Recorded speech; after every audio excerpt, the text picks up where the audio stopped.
L'Épître aux Romains, chapitre 1er, verset 16. Versets 16 et 17 d'abord. Car je n'ai point honte de l'Évangile. C'est une puissance de Dieu pour le salut de quiconque croit, du juif premièrement, puis du grec. Parce qu'en lui est révélée la justice de Dieu par la foi et pour la foi, selon qu'il est écrit, le juste vivra par la foi. Vous ne sauriez croire combien ces deux versets, notamment entre autres parties de cette épître, combien ils ont donné lieu à des débats dans les milieux théologiques, et cela depuis le début de l'Église. Et quand on plonge un peu les regards dans cette théologie, on pourrait même dire l'histoire de la théologie, car il faut suivre l'évolution des avis, des pensées, eh bien, on finit par se prendre la tête et puis se dire, c'est plus du tout ce que ça veut dire. La théologie réussit ce coup magnifique de tout embrouiller. Bien sûr, il y a des difficultés, c'est très vrai. Par exemple, on a beaucoup discuté sur cette expression qui figure au verset 17, la justice de Dieu. Révélée parce qu'en lui, dans le croyant, est révélée la justice de Dieu. Alors, qu'est-ce que c'est la justice de Dieu? Est-ce que c'est l'attribut qui se nomme justice de Dieu, un attribut de Dieu? Ou est-ce que c'est un état particulier qui est formé, qui apparaît par la grâce de Dieu dans le cœur du croyant, etc., etc. Enfin, vous savez, il y a eu des dissertations à perte de vue sur toutes ces choses. Et je vous dis, on finit par ne plus y voir clair du tout. Alors, je crois que le meilleur guide, c'est le Saint-Esprit. Sans omettre toutefois, c'est pourquoi d'ailleurs je vous dis ces choses, sans omettre les précautions. Les précautions nécessaires. La Bible est une lettre qui est porteuse de l'Esprit, porteuse de la révélation de Dieu. C'est ainsi qu'elle est parole de Dieu, mais elle est parole écrite. Et de la parole écrite doit sortir la parole vivante, par l'action de l'Esprit, bien sûr, pour chacun de ceux qui consultent le livre ou qui écoutent la parole. Mais elle est avant tout écrite, et il faut, nous aurons l'occasion de parler de l'inspiration plénière des Écritures. Nous verrons que cette inspiration ne peut être qualifiée que de verbale, c'est-à-dire du latin verbum, le mot, n'est-ce pas, au mot près. Et alors, par conséquent, il faut s'assurer des mots, de leur sens, et bien sûr remonter le plus souvent possible au texte qui est inspiré, c'est-à-dire au texte ici, au texte grec. Alors, il est certain qu'il faut savoir le sens exactement, et assez souvent aller le rechercher dans le grec. Et puis, cela fait, eh bien, alors il faut demander au Saint-Esprit de nous ouvrir notre esprit, comme Christ l'a fait aux disciples d'Emmaüs. Il leur ouvrit l'esprit pour qu'ils comprennent les Écritures. Il y a toujours eu de la part des hommes incrédules un opprobre porté sur l'Évangile. C'est ce qui fait dire ici à Paul, « Je n'ai point honte de l'Évangile ». Car l'Évangile est en contradiction avec la sagesse humaine. Bon, cela, Paul va nous le situer encore bien plus nettement dans le chapitre 1er de 1 Corinthiens. Il y a une contradiction nous n'en sommes pas étonnés.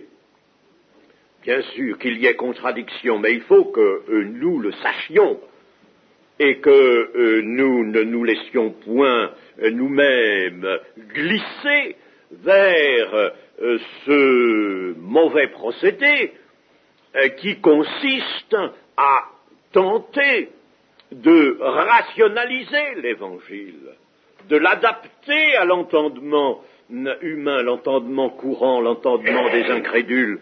Alors, essayez de leur présenter un évangile devenu logique, de la logique humaine. Alors c'est là le détruire, c'est là annoncer un faux évangile. Par conséquent, il faut que nous acceptions que l'évangile soit et reste une contradiction. Et si l'évangile est contradiction, c'est parce que le Seigneur Jésus, lui, et son œuvre sont eux-mêmes contradiction. Cela a été énoncé par la prophétie de Siméon au temple.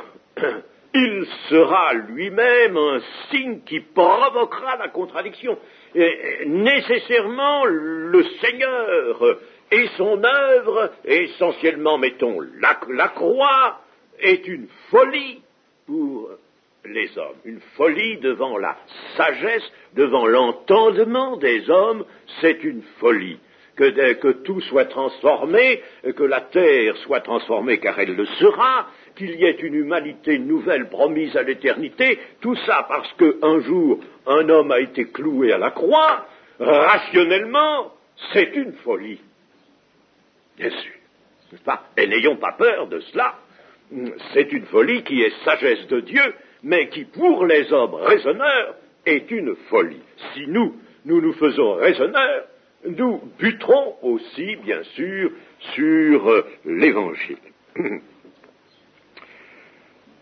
L'Évangile est donc en contradiction avec la sagesse humaine, et il faut qu'il le reste. Donc, il est en contradiction avec la pensée la plus répandue. À chaque époque, on pourrait presque dire dans chaque région de la Terre, mais maintenant tout tend à s'unifier un peu, mais plutôt à chaque époque, à la nôtre notamment, il y a une mentalité qui se forme, et une manière de voir les choses, de penser, et puis voilà que l'Évangile, lui, bouscule tout ça. L'Évangile ne peut pas s'associer, il ne peut pas entrer dans cette mentalité-là. Il ne peut pas se placer donc sur le terrain rationnel, le terrain du raisonnement, et l'Évangile n'entre pas dans les limites étroites qui enferment l'entendement humain. Car, mes amis, sachons bien ceci, en dépit de tout ce qui constitue l'acquis des connaissances humaines, et notamment en matière de sciences physiques, chimiques, et en matière, disons, de technologie. Il y a là des prouesses, des prodiges aujourd'hui, c'est vrai, et cependant tout ça, qui est le produit du travail intelligent des hommes, tout cela est enfermé dans des limites étroites. Si Dieu nous prêtait pour un petit instant son regard, nous verrions toute cette connaissance humaine par rapport à toutes les réalités qui existent, nous verrions ça comme quelque chose d'insignifiant. Ah. Alors ne laissons pas nous méduser par la science dont on nous parle de tous les côtés, dont l'homme aujourd'hui se fait si fier. Non, ne nous laissons pas surtout séduire et sachons que l'Évangile est une puissance tout autre et de combien supérieure, on pourrait dire une puissance infinie et une puissance par conséquent qui ne peut pas être comparée, mise à égalité avec la puissance que les hommes se sont donnée.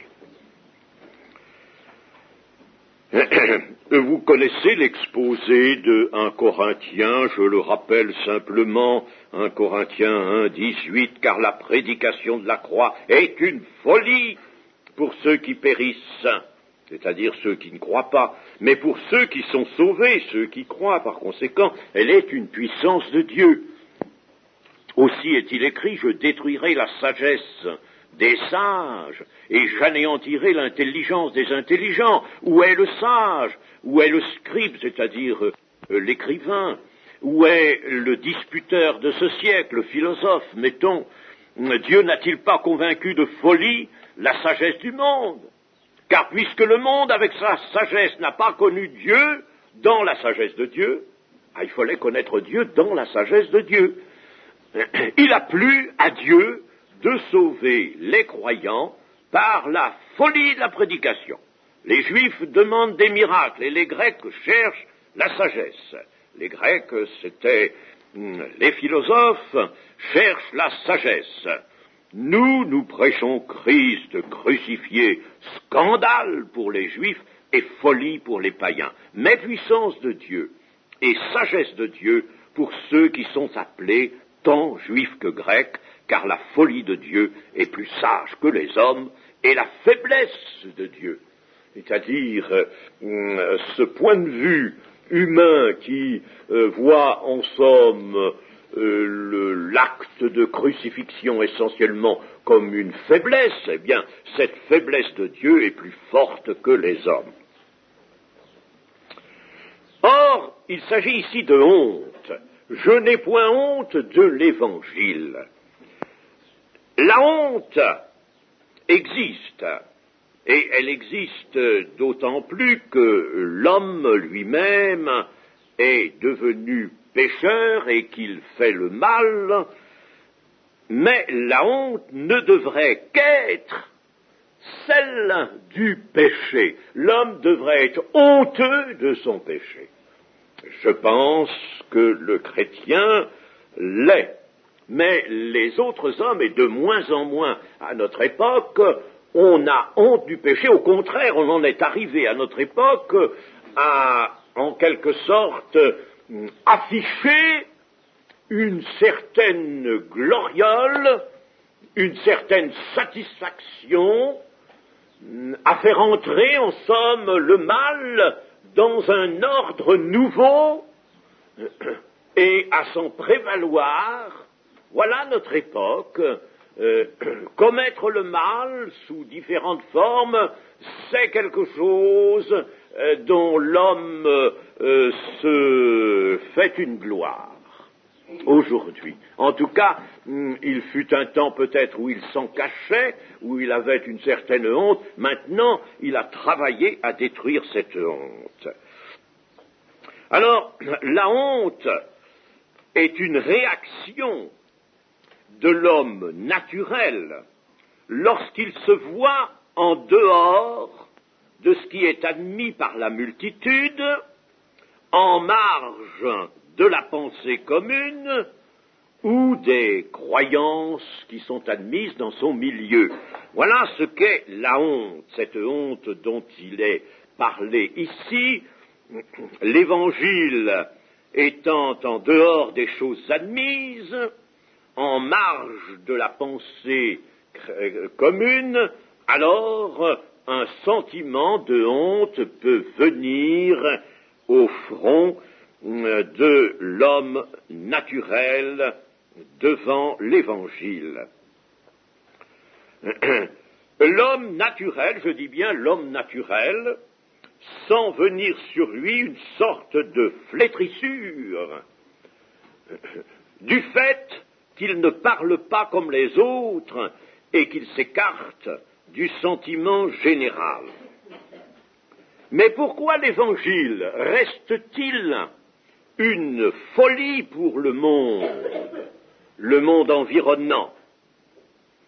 Est-ce seulement parce qu'il n'est pas rationnel, parce qu'il propose une crucifixion comme source de salut.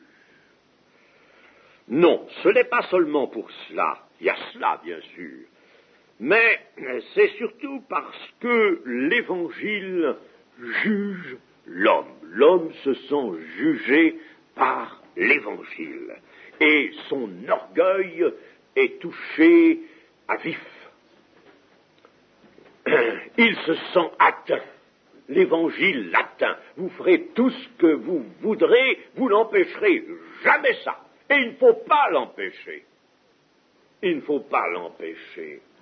J'ai eu un jour une assez longue discussion avec un évangéliste qui voulait se faire l'évangéliste du monde, admis, accepté, désiré dans le monde.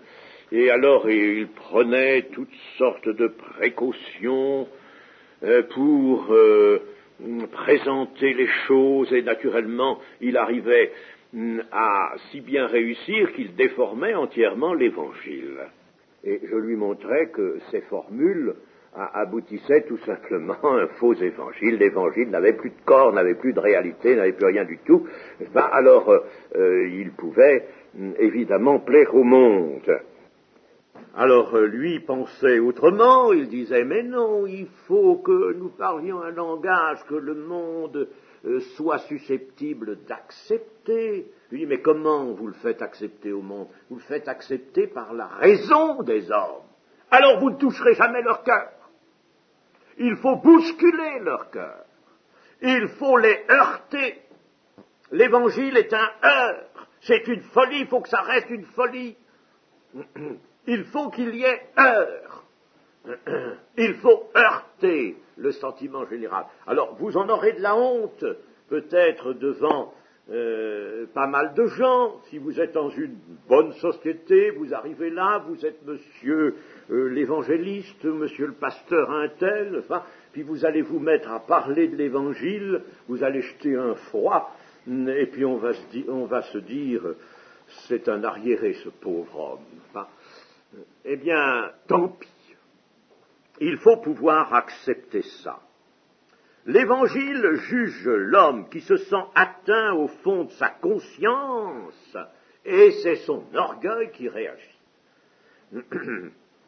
Ainsi, le prédicateur de l'Évangile, quand je dis le prédicateur, je ne veux pas exclure le témoin. Moi, j'accorde beaucoup de place au témoignage de Jésus par tous les membres de l'Église, et je ne vois pas que la prédication faite par celui qui a le ministère d'évangéliste. Ça, c'est le ministère d'évangéliste a beaucoup à s'employer, c'est certain, mais le témoignage des membres de l'Église aussi. Alors, que ce soit le prédicateur, que ce soit le témoin, par sa foi, il lui faudra vaincre la résistance de sa propre nature, afin de témoigner ouvertement devant les hommes d'une vérité qui heurte le plus grand nombre et qui suscite même la haine. Et cela, je l'ai entendu il y a bien des années, dans une excellente prophétie, et Dieu disait, tu susciteras même la haine. Et c'est vrai, l'opprobre de Christ va jusque-là. Il faut donc surmonter l'homme naturel, qui pourra, lui, être saisi d'un sentiment de honte en sentant autour de lui l'opposition de ses auditeurs et même leur ironie ou leur mépris. Alors il faut accepter d'être méprisé, d'être vu comme un petit esprit, comme un homme sans culture peut-être. Tant pis, ça n'a aucune importance. Nous ne voulons pas être parés de la culture des hommes, mais parés de la grâce de Dieu. Accepter le mépris, c'est accepter l'opprobre du Christ. Et la chose est tellement humaine, tellement générale, que le Seigneur Jésus lui-même en a parlé. Et le Seigneur a dit ceci, « Car quiconque aura honte de moi et de mes paroles, le Fils de l'homme aura honte de lui quand il viendra dans sa gloire et dans celle du Père et de ses saints anges. » Voyez-vous que le Seigneur, n'est-ce pas, a été au-devant de cet obstacle. C'est un obstacle sérieux qu'est cette honte de l'homme naturel qui ne veut pas venir tenir un langage qui peut le ridiculiser ou lui attirer le mépris. Alors le Seigneur l'a dit, il faut absolument surmonter donc cette honte et pouvoir parler de Jésus-Christ. Alors je vous pose la question, tout au moins que ce soit le Saint-Esprit qui vous la pose au fond de votre cœur, est-ce que vous n'êtes pas quelquefois retenu par cette sorte de honte, pas toujours bien définie, si vous voulez, elle n'est pas toujours vue comme telle, mais cependant, est-ce qu'il n'y a pas une retenue à certains moments de prononcer le nom de Christ devant certaines personnes, dans une certaine société? Est-ce qu'il n'y a pas cette peur d'être trouvé ridicule? Alors, chers amis, oui, il ne s'agit pas non plus, n'est-ce pas, de vouloir surmonter la honte quand on est, mettons, je suppose, dans une certaine société, et puis de dire, attendez un peu, vous, Jésus-Christ, j'ai parlé de Jésus-Christ. Il y a des gens comme ça, n'est-ce pas, qui se délivrent. Ils déchargent leur conscience. Ils font des bêtises. Ils font des bêtises. Bon, il y a eu des gens comme ça, on a connu. Mais c'est pas ça non plus, n'est-ce pas? Et il faut bien sûr se laisser guider par le Saint-Esprit. Il faut parler en saisissant l'occasion que le Saint-Esprit va donner. Mais il faut bien sûr être prêt à confesser le nom de Jésus-Christ et confesser sa crucifixion et indiquer la voie du salut. Ça n'est pas si long que cela. Accepter ce mépris, c'est donc accepter l'opprobre. Ainsi, le risque qu'il y a d'être paralysé par la honte était vu du Seigneur. L'apôtre Paul lui-même y revient encore. Par exemple, dans 2 Timothée 1:8, il dit « N'aie donc point honte du témoignage à rendre à notre Seigneur, ni de moi son prisonnier, mais souffre avec moi pour l'Évangile par la puissance de Dieu. » Vous vous rendez compte, Timothée, devant toutes sortes d'assistance, était obligé de parler de Jésus-Christ, bien qu'il avait été crucifié, oui, et puis il parlait de son apôtre, dont il était le disciple, l'apôtre Paul, et l'apôtre Paul, il était au fond d'un cachot, au fond d'une prison. Vraiment, ça n'avait rien de glorieux, tout ça, apparemment, n'est-ce pas? Apparemment. Alors, n'aie point honte du témoignage à rendre à notre Seigneur Jésus-Christ, ni de moi, son prisonnier. Pourtant, c'est Dieu qui pourrait avoir honte, et qui pourrait avoir honte de nous. Dans l'Épître aux Hébreux, au chapitre 2 et au verset 11, il est écrit « Car celui qui sanctifie et ceux qui sont sanctifiés sont tous issus d'un seul, c'est-à-dire d'Adam, c'est pourquoi il n'a pas honte, Jésus n'a pas honte de les appeler frères. » Jésus n'a pas honte de nous appeler frères. Et dans le chapitre 11 de la même épître, au verset 16, « Mais maintenant, ils en désirent une meilleure patrie, c'est-à-dire une céleste.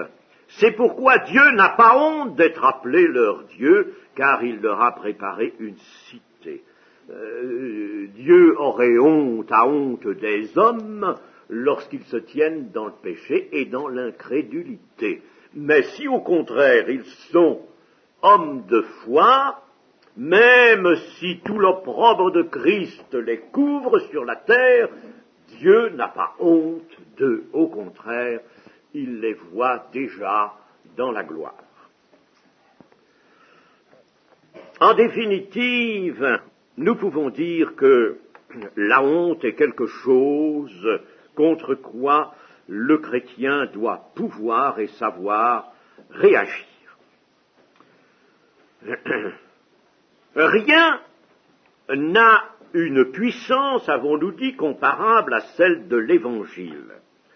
L'apôtre Paul nous dit que l'Évangile est une puissance de Dieu pour le salut de quiconque croit. Cet Évangile, en effet, met en œuvre la puissance créatrice du Seigneur. Il faut savoir que l'Évangile n'est pas une doctrine bien mise au point et que nous avons à démontrer. Oh, chers amis, il y a des années que je m'élève contre cette affaire-là. C'est malheureusement dans certains milieux, même des milieux évangéliques, on fait de l'évangile une doctrine bien mise au point, avec d'habiles formules, il faut le dire, n'est-ce pas? On a exprimé les données de l'évangile de toute manière, on est arrivé à une mise au point des termes, c'est quelque chose qui est bien fait, certainement, puis alors, on cherche à démontrer, à prouver, surtout dans les milieux où l'on ne croit pas au baptême dans le Saint-Esprit. Est-ce que vous voulez? Enfin, nous ne voulons pas nous targuer d'avoir un privilège, mais nous avons tout simplement ceci, c'est que nous avons la foi dans la puissance du Saint-Esprit reçue par un baptême et qui doit être continué par la possession d'une plénitude de l'Esprit. Et c'est dans cette plénitude de l'Esprit qu'il est possible d'annoncer l'Évangile sans chercher à démontrer. Mais dans pas mal de milieux, je ne veux pas les nommer, mais dans pas mal de milieux évangéliques, on en est toujours là, n'est-ce pas? Surtout qu'on fait pas mal de traités, et alors là-dessus, on veut faire comprendre, on veut démontrer, alors que l'apôtre Paul nous dira lui-même que ce n'est pas une démonstration qu'il faut, et ma parole et ma prédication ne reposaient pas sur les discours persuasifs de la sagesse, mais sur une démonstration d'esprit et de puissance.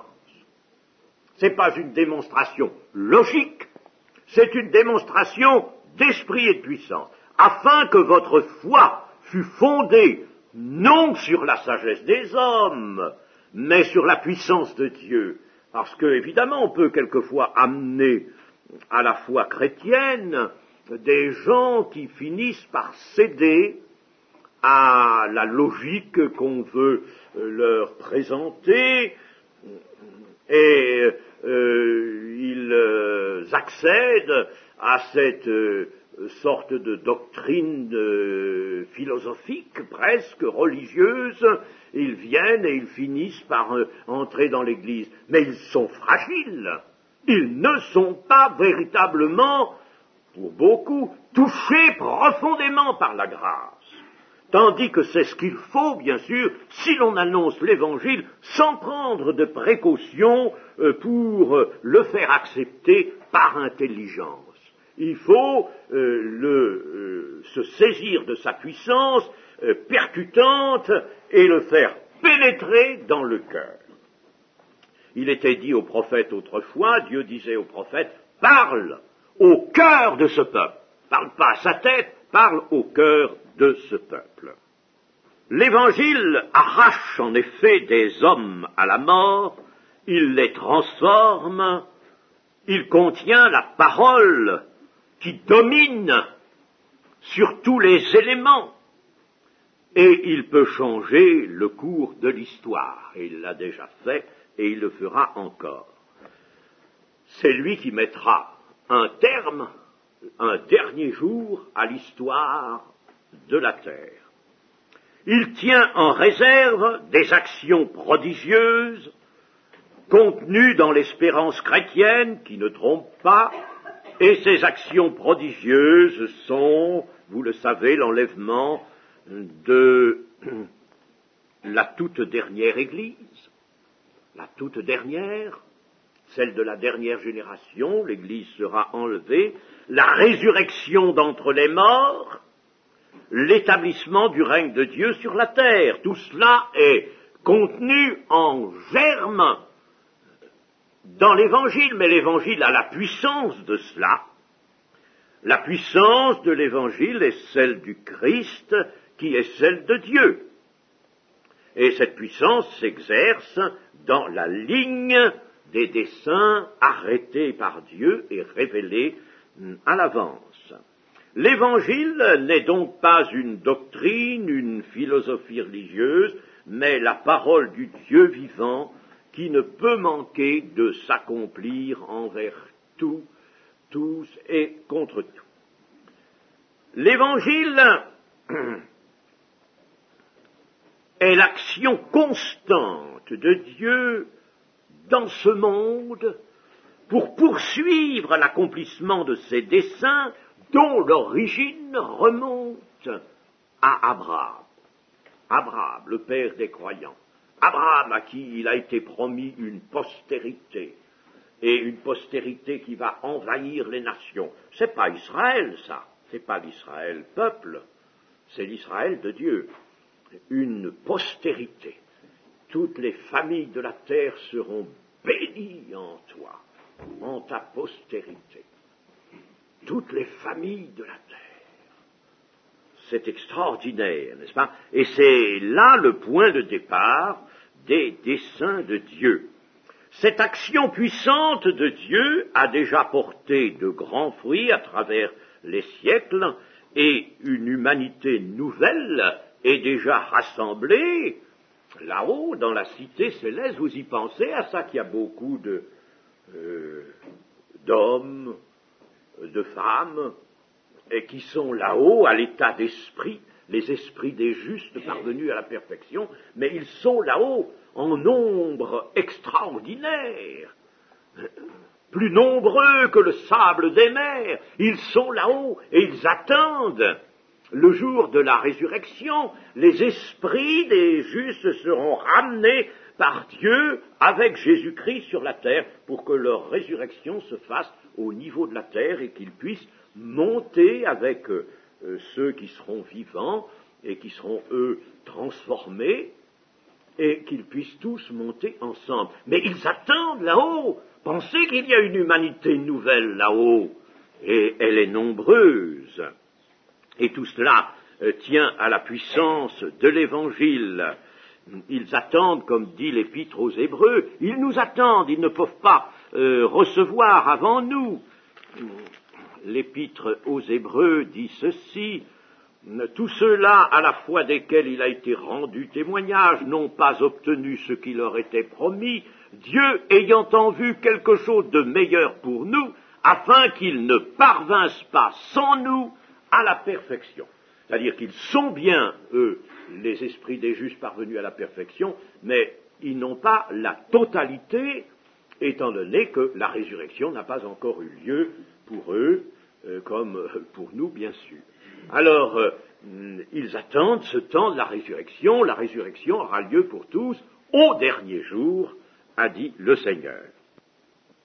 En définitive, la puissance dont l'Évangile est armé est cette puissance qui a agi en Jésus-Christ pour le faire naître de femme, pour le ressusciter d'entre les morts. C'est la puissance qui agit sur le monde encore maintenant, celle qui se manifeste en quiconque croit à l'Évangile, celle, enfin, qui, à son heure préparée, dans la pensée de Dieu, pour juger la terre pour y établir la création première, y rétablir la création première et pour fonder le royaume de paix et de justice sous le gouvernement de Christ. Tout cela est dans la puissance de l'Évangile. Alors, n'est-ce pas, si nous sommes hommes et femmes d'esprit, nous n'avons pas honte de l'Évangile, qui est une puissance de Dieu. Et alors, le verset 17 nous dit, parce qu'en lui est révélée la justice de Dieu par la foi et pour la foi. En l'homme de foi est révélé. Le terme est à signaler, parce que là, on sent déjà poindre l'enseignement de Paul, qui va nous dire, attention, la justice ne vient pas de l'homme, des œuvres de l'homme, qui prétendrait avoir observé la loi de Dieu et tiré justice ou justification de sa bonne observation de la loi. Attention, ça ne vient pas de là, c'est une imputation. La justice est imputée, elle est révélée, elle est donnée, elle vient directement de Dieu. Donc, en l'homme de foi est révélée la justice de Dieu, c'est-à-dire qu'un état de justice est apporté en l'homme de foi. Et cet état de justice le met dans la situation du Christ lui-même. Situation du Christ, et voyons surtout le Christ dans sa nature humaine, le Christ lui-même, dans la même situation, si bien qu'il faut dire que Christ est notre justice. Christ est la justice de tout homme sauvé et croyant. Nous arrivons à une position, il nous est donné une position égale à la sienne, car si le péché est effacé, si la condamnation elle-même a été clouée à la croix, et qu'elle n'existe plus, nous sommes dans la position de Christ. Et Christ s'est placé dans cette position pour que nous y venions nous-mêmes. Il nous met, en somme la foi, nous met dans la position du Christ lui-même vis-à-vis de son Père. Et c'est cela cette pensée-là qu'on va retrouver tout au long des enseignements du Seigneur Jésus, les enseignements de Paul aussi, mais je mets d'abord les enseignements du Seigneur Jésus, qui nous dira, comme le Père m'a aimé, moi aussi je vous ai aimé. Je vous aime de ce même amour. Il n'y a plus de différence. Le Père m'aime, eh bien le Père vous aime comme il m'aime, moi aussi, n'est-ce pas?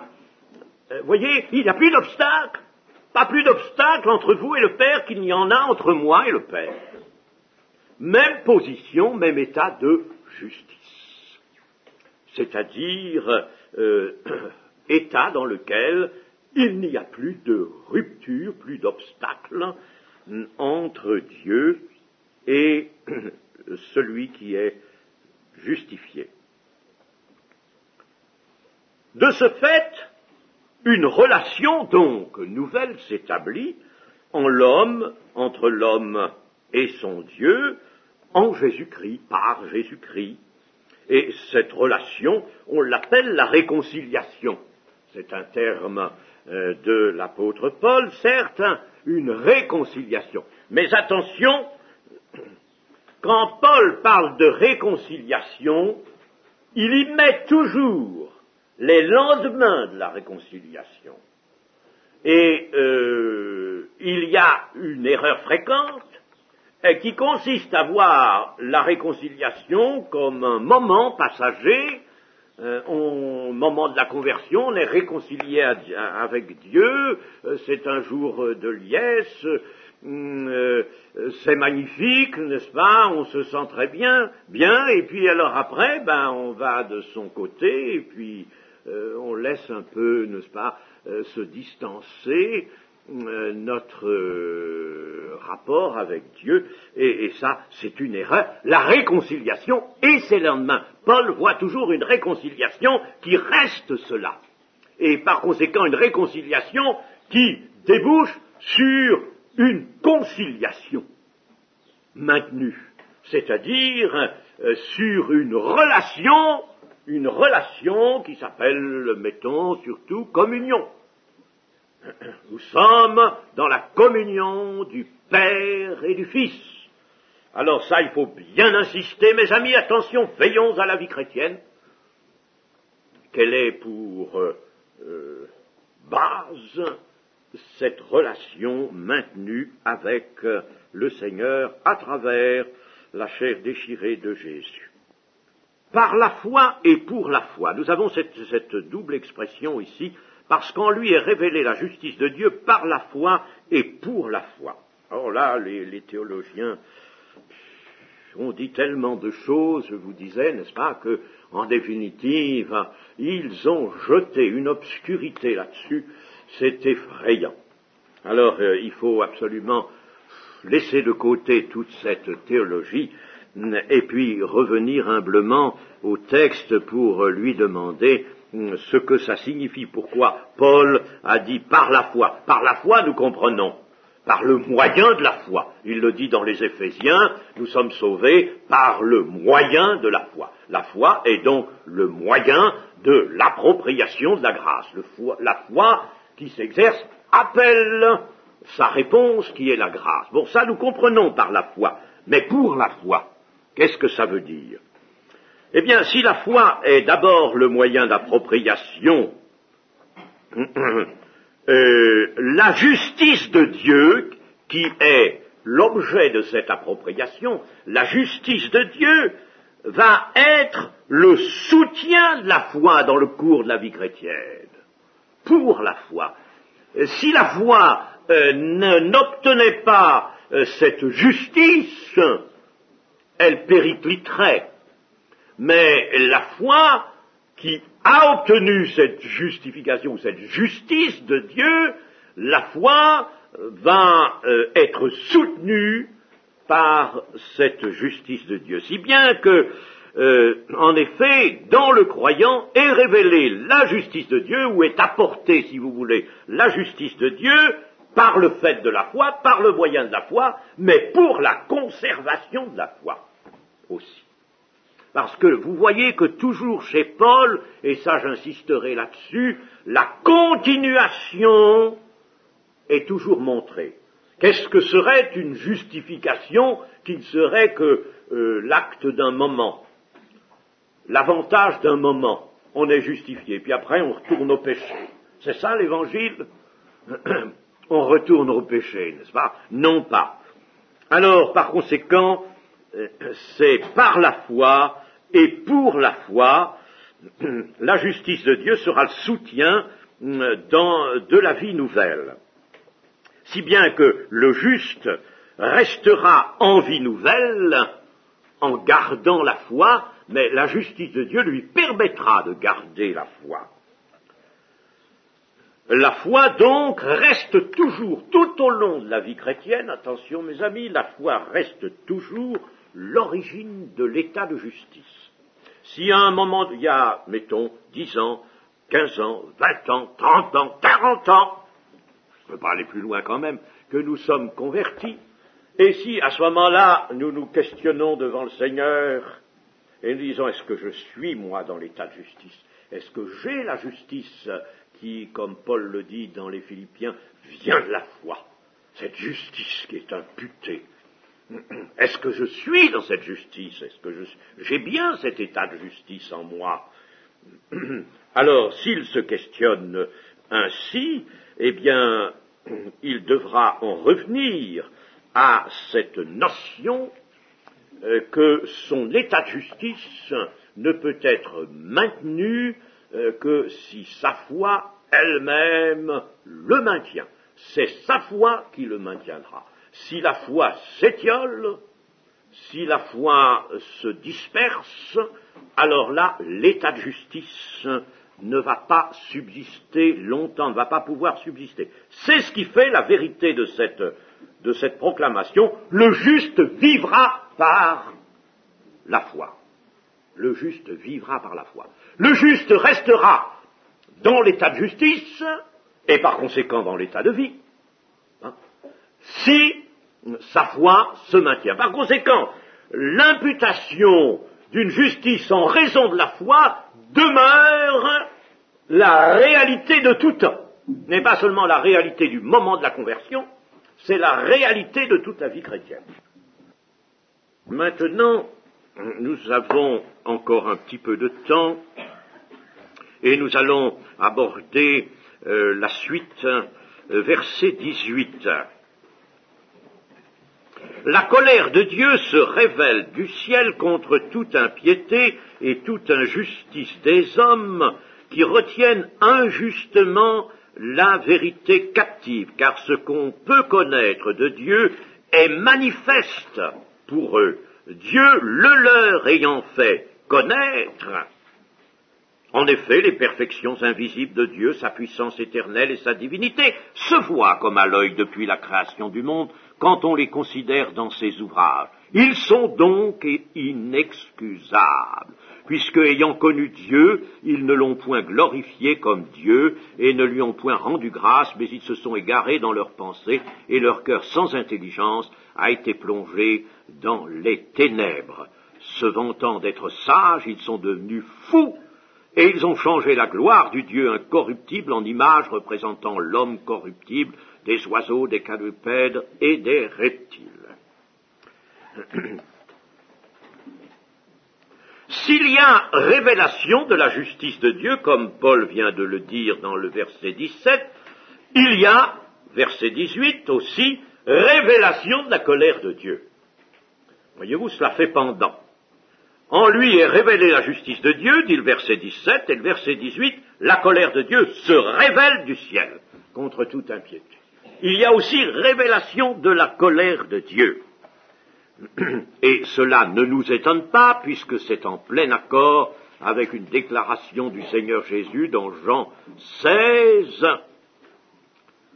verset 7. Cependant, je vous dis la vérité, il vous est avantageux que je m'en aille, car si je ne m'en vais pas, le Consolateur ne viendra pas vers vous, mais si je m'en vais, je vous l'enverrai quand il sera venu. Il convaincra le monde, en ce qui concerne le péché, la justice, le jugement, en ce qui concerne le péché parce qu'il ne croit pas en moi, la justice parce que je vais au Père et que vous ne me verrez plus, le jugement parce que le prince de ce monde est jugé. Ainsi donc, vous voyez qu'ici, il y a même un office qui est rempli par le Saint-Esprit à l'adresse du monde, et pas par notre intermédiaire nécessairement. Il y a des gens qui se disent, ça, la conviction, ça vient toujours par quelqu'un de l'Église, une bouche de l'Église. Mais non, il y a une action directe du Saint-Esprit sur le monde, voyons. Il ne faut pas omettre cela. Et il y a l'action du Saint-Esprit qui permet, et nous l'avons dit à l'instant, la prédication et le témoignage, oui bien sûr, mais il y a une action sur le monde qui révèle le péché, le jugement, donc la colère de Dieu. La colère est révélée, elle aussi, nous dit l'apôtre Paul dans notre épître. Elle est révélée contre toute impiété et toute injustice. La colère de Dieu est, je m'en tiens souvent à cette expression, l'envers de l'amour, de son amour.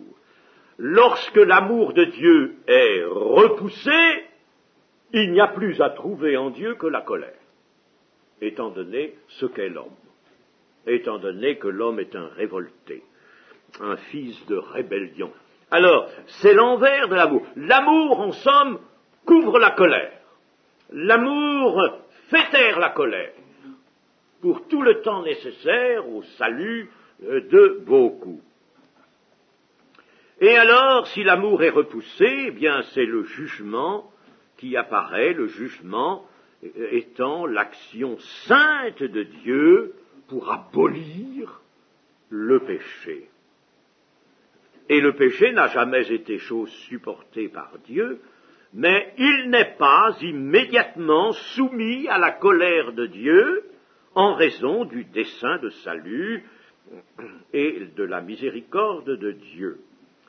Alors la colère de Dieu se révèle contre toute impiété et toute injustice des hommes qui retiennent injustement la vérité captive. L'impiété et l'injustice. Les hommes, en somme, devraient tous être pieux, c'est-à-dire qu'ils devraient tous connaître Dieu et avoir dans leur cœur la crainte salutaire de Dieu, et de cette crainte, de par cette crainte, avoir un certain rapport d'esprit à esprit avec Dieu. L'homme est capable de cela, est fait pour cela, mais c'est lui qui travaille contre cela. L'homme, avec son orgueil, travaille contre cela et se livre donc à ce qui est appelé ici l'impiété.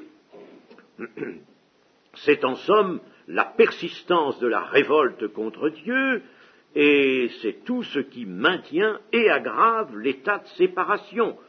Et l'injustice, c'est tout le contraire de l'observation de la loi de Dieu, évidemment, c'est tout ce qui est à l'opposé de la loi. Les hommes retiennent la vérité captive. Cette vérité captive, nous voyons dans la suite qu'elle est celle, cette vérité-là, est celle que l'on peut connaître dans la nature.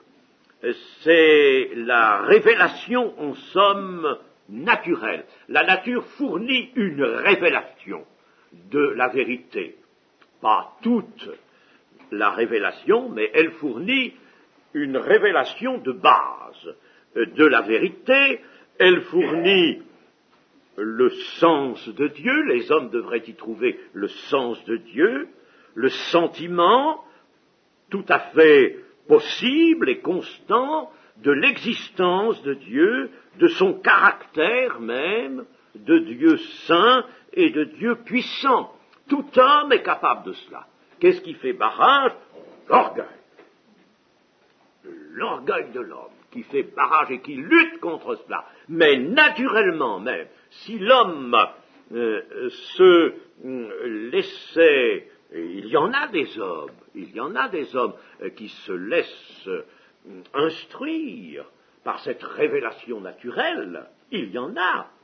Il y a même des gens de haute culture, on connaît même des grands professeurs d'université, ils ne sont pas légion, naturellement, mais il y en a qui vous diront, et qui ont dit, par exemple, à Christian Chabanis, qui les a interrogés, un journaliste qui les a interrogés là-dessus, qui lui ont dit que de considérer la nature, en effet, ou de la considérer à travers les moyens qu'offre la science, la prospection des recherches scientifiques, eh bien, en effet, ils ont découvert Dieu et ils ont eu la certitude, ils en ont recueilli la certitude de l'existence de Dieu. Il y a donc des savants qui peuvent vous affirmer cela. Je vous dis, ils sont pas nombreux, mais il y en a. Et je n'ai pas apporté ici le livre de Chabanis, le second livre, mais de toute manière, ce livre, n'est-ce pas, est intéressant en cela qu'il montre que des personnes de haute culture interrogées ont en effet découvert, indépendamment de la Bible, ils sont venus ensuite consulter la Bible, mais indépendamment de la Bible, ils ont découvert l'existence de Dieu. J'en connais aussi un autre, par exemple, Louis Saget, qui est mathématicien, et qui, dans un ouvrage, alors qu'il ne se fait pas absolument le chrétien, n'est-ce pas, c'est pas un témoignage chrétien qu'il apporte, mais dans un ouvrage scientifique, il déclare ceci, que lui a considéré toutes les choses de la vie, il ne peut pas du tout être comme certains de ses maîtres, il parle de François Jacob, du professeur François Jacob, au Collège de France notamment, qui est prix Nobel, et qui lui est évolutionniste. Il dit, moi je ne peux pas, parce que quand je considère la vie, et je la considère à travers les enseignements même de M. François Jacob, qui a été mon professeur, eh bien, je suis obligé de reconnaître, d'admettre qu'il y a une intelligence à l'origine de la vie, que la vie n'est pas venue d'elle-même, qu'il y a une intelligence, d'abord une intelligence. Et quelle intelligence? Une intelligence fantastique, une intelligence extraordinaire. Elle existe, cette intelligence, elle y est, qu'on l'appelle comme on voudra, elle y est. Donc vous voyez qu'il y a bien une révélation. Seulement, le cœur des hommes se ferme. Et on le sent bien à la lecture de certains ouvrages, les hommes, les scientifiques, par pur orgueil. Et vous voyez, je m'établis même sur le témoignage de cet ami, ce jeune ami, Roland Romain, qui est, lui, un scientifique aussi, est dans la recherche, et lui, étant converti, nous dit dans son témoignage, je crois que ce frère l'a entendu aussi, ce témoignage de Roland Romain, eh bien, il dit, n'est-ce pas, qu'il n'y a pas de scientifique qui échappe à l'orgueil. Voilà. Et que quand lui, il a voulu se convertir, ben, il a fallu qu'il surmonte cette énormité de l'orgueil. Alors voilà ce qui fait, n'est-ce pas, l'orgueil. Des hommes qui retiennent injustement la vérité captive. Ils diront, mais moi, je ne sais pas, je suis agnostique. Moi, je laisse toutes les possibilités, n'est-ce pas, j'admets toutes les possibilités, mais je ne veux pas retenir particulièrement la possibilité d'un Dieu. Hein? Eh bien non, ils ne sont pas vrais, ces hommes-là. Ils sont toujours sous le coup du mensonge qui provient du Dieu de ce siècle, de Satan. Ils ne sont pas sincères, ils ne sont pas vrais, c'est injustement qu'ils retiennent, qu'ils refoulent la vérité et veulent la faire captive, l'empêcher, c'est-à-dire l'empêcher d'éclater, l'empêcher d'être vu. C'est injustement que cela se fait. Et chers amis, il faut que nous sachions cela. Il est indispensable que nous sachions ces choses, voyez-vous. Il y a beaucoup à apprendre de tout cela. Et nous continuerons, Dieu voulant, demain.